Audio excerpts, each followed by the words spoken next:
Today I am going to read this book, and its name is The Happy Prince. Let's open the book and see what's inside. Look, there's a picture. And I guess this is the winter. Yeah, it looks like it's the winter. It's the winter, I guess. Ooh, that statue's made out of gold. I wonder what could be inside the book. High above the city stood the statue of the Happy Prince. He was a beautiful statue covered with fine leaves of gold. Wow, that's pretty cool. With two bright sapphires for the eyes and a large ruby on the hilt of his sword. People came from far and wide to see the Happy Prince. This place looks happy.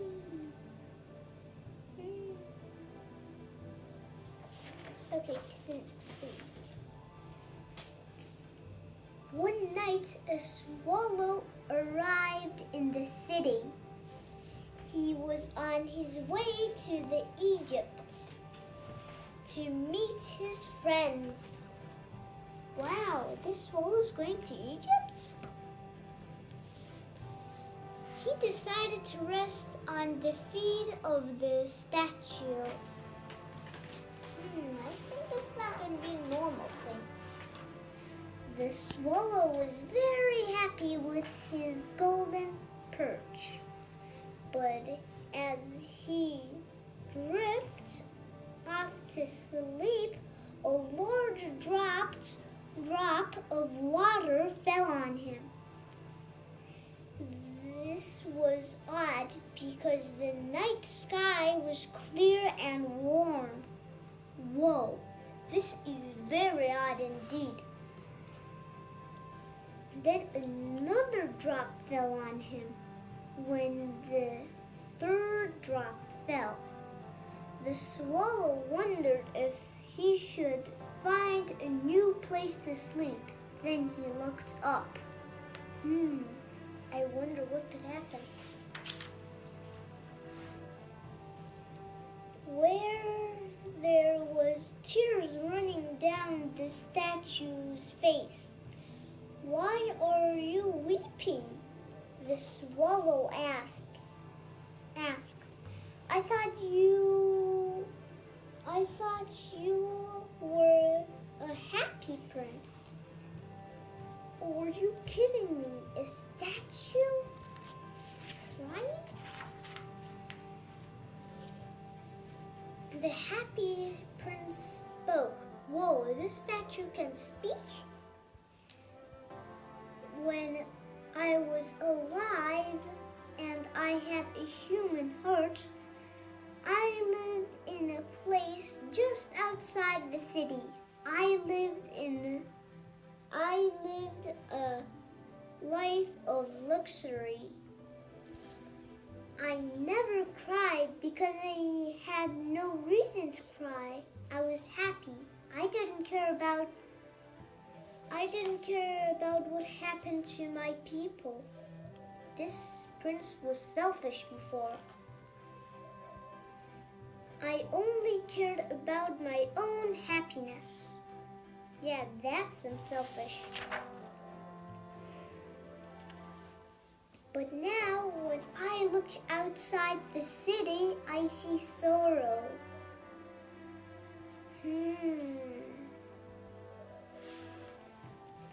Far away in the little street, a seamstress lives with her little boy.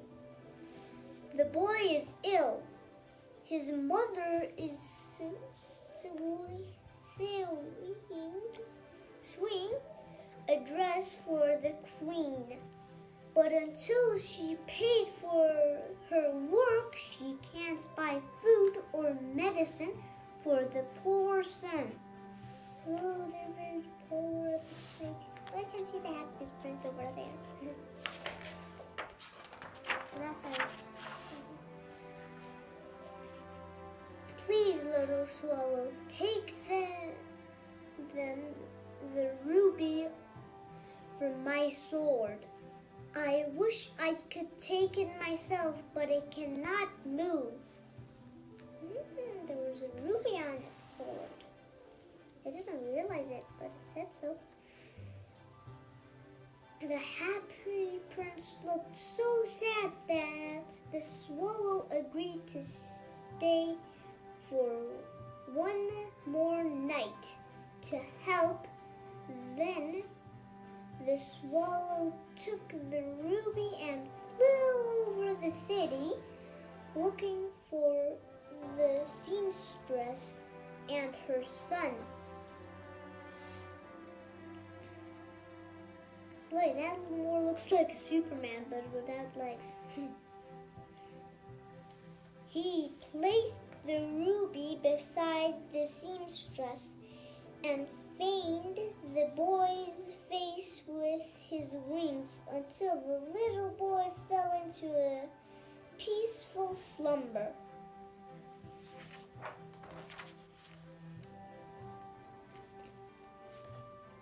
The next day was cold, but the swallow felt warm. The happy prince said this was because he had done a good deed. When the moon rose, the swallow went to say goodbye to the happy prince, but the prince had something else to ask. Whoa, the swallow felt warm. It was very cold. Swallow, swallow, little swallow, far away on the other side of the city, I can see a young man in his attic. He is trying to write a play for the stage. He dreams of being a writer, but he is very cold and cannot afford wood for the fire.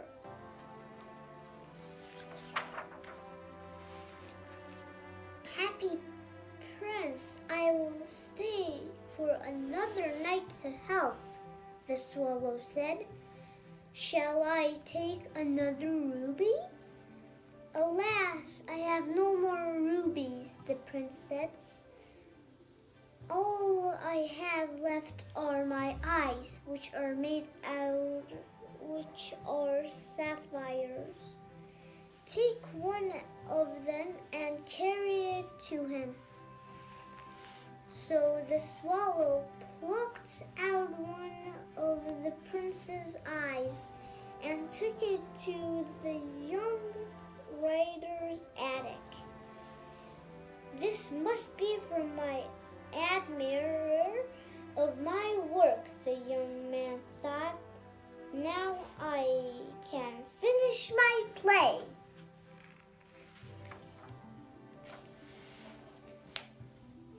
The next evening, the swallow went to say goodbye to the happy prince, but the prince said, Swallow, swallow, little swallow, please stay just one more night. But it is winter and the snow will soon be here. The Egypt is warm and my friends are enjoying the sun. I have to go. Next winter I would come back with 2 beautiful jewels to replace those you gave away. Those ones you gave away.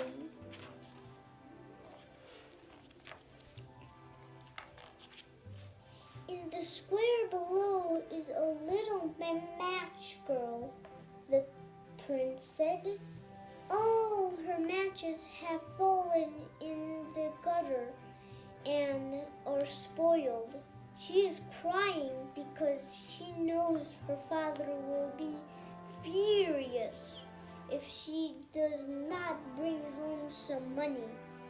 Take my other eye to her so her father would not be angry.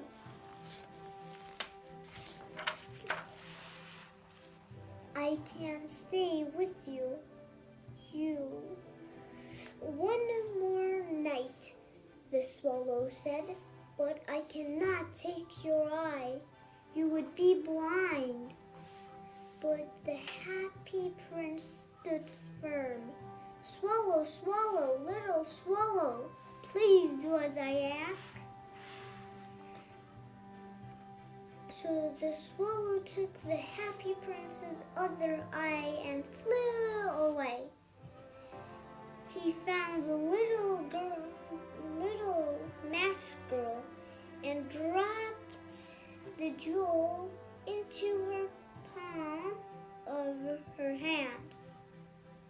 That could be a little dangerous. It might have fallen on her head. She ran home laughing. Of course, she laughs because she's very happy. I cannot leave you. I know that you are blind, the swallow said. I will stay with you always. The swallow spent the days telling the happy prince stories of the many travels and all the wonders of the world.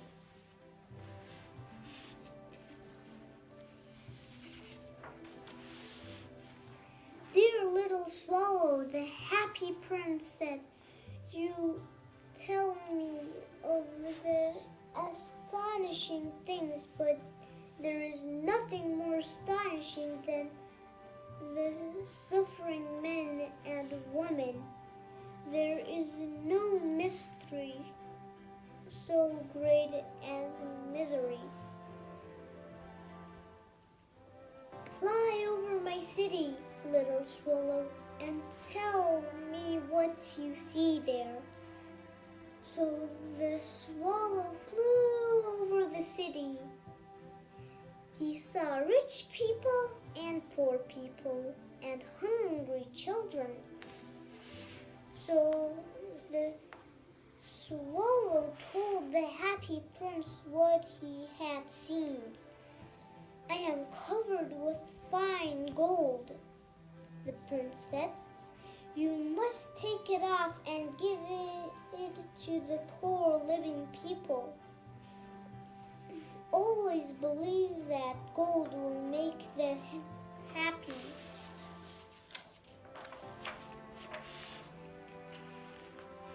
So the swallow picked each gold leaf of the happy prince until he was dull and drab, and gave the gold to the poor. The children's faces grew rosier. They began to laugh and play games in the street.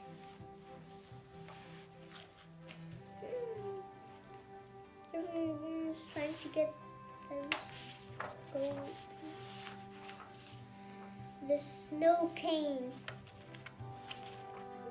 Let's read more on this page. That was just the only thing.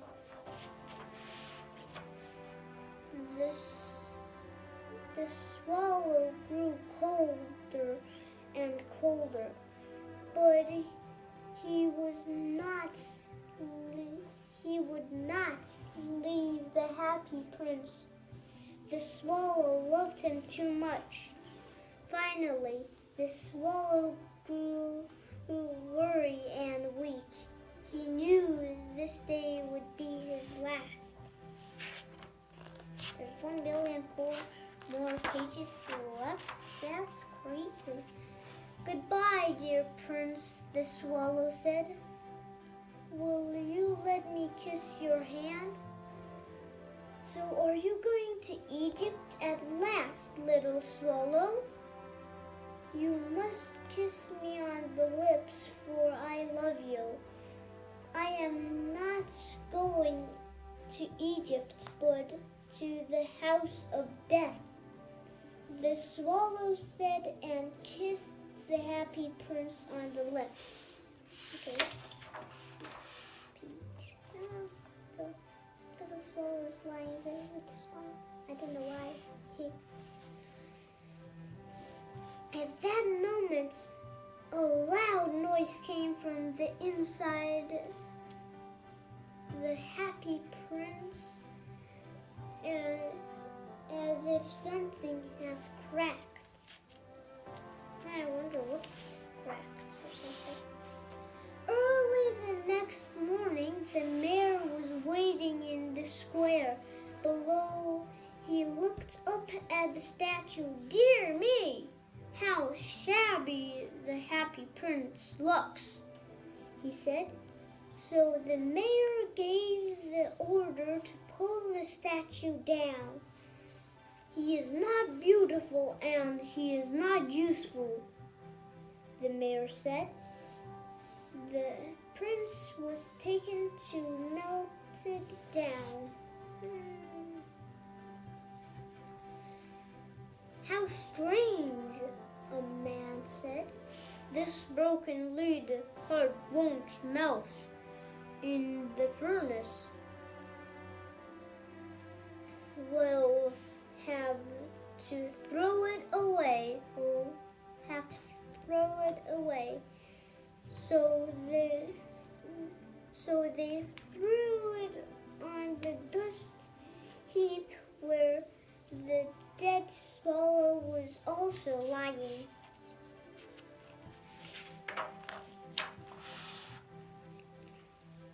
God sent down an angel to look for the two most precious things in the city. The angel chose the swallow's dead body and the happy prince's broken heart of lead. The swallow and the happy prince were returned and lived happily together in the garden of Parasite forever. What's in the next page? No, not in that page. Well, it looks like we have finished the book. Goodbye, guys.